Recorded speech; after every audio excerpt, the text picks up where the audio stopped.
Tinatamad ka po ba magbalot ng books mo? Kasi budang hassle gamitin ng traditional plastic cover na naka-roll? Hello mga kabudang, may bago po kami na-discover ni Mama na siguradong sisipagid ka magbalot ng books at notebooks nyo. Hindi nyo na nga po kailangan ng tape dito. Sa kamabang pasyensya sa pagpantay ng cover dahil self-adhesive na po siya. Kaya didikit talaga sa cover ng book. Hi guys, this is your 5-year-old little girl Wonder Pung Pung. In this video, papakita namin ni Mama kung paano gamitin yung book cover na to. Meron nga po pala siyang 3 sizes. Small sizes para sa small notebooks, gaya ng sa akin. Yung medium size para sa notebook. Ang high school, yung malalaki po. Yung larger size naman po ay para sa mga books. First, you need to remove the middle cover para maalay mo po yung book po ng maayos. Tansyahin mo lang po na dapat nasa middle siya at pantay yung distance from both ends. Then, you need to flatten the plastic cover doon sa edge ng book mo para kumapit na agad. Then, you need to get a piece of paper para ma-flat mo pong maayos yung cover at dumikit siya sa book. Dapat slowly lang yung pag-remove ng papel sa likod ng cover. Saka nyo po i-slide yung paper slowly din para hindi po siya magbubbles. Para pakat na pakat.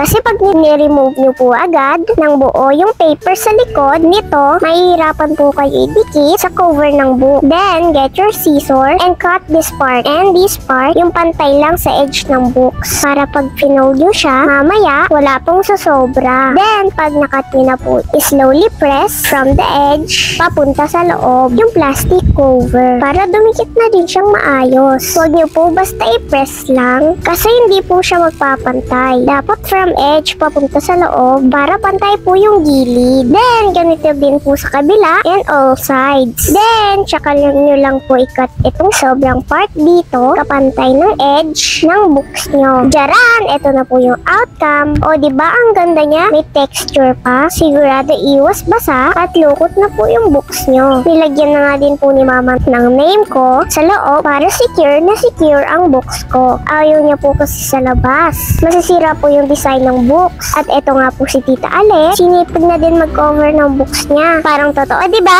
Pero sa totoo po, ngayon lang siya nagbalot ng books niya. Simula noon. Kasi po, very hassle-free niya po gawin. Ilalagay po ni Mama yung link sa baba kung gusto niyo din po ito. Yun lang po. Bye! Love you po guys! Mwah!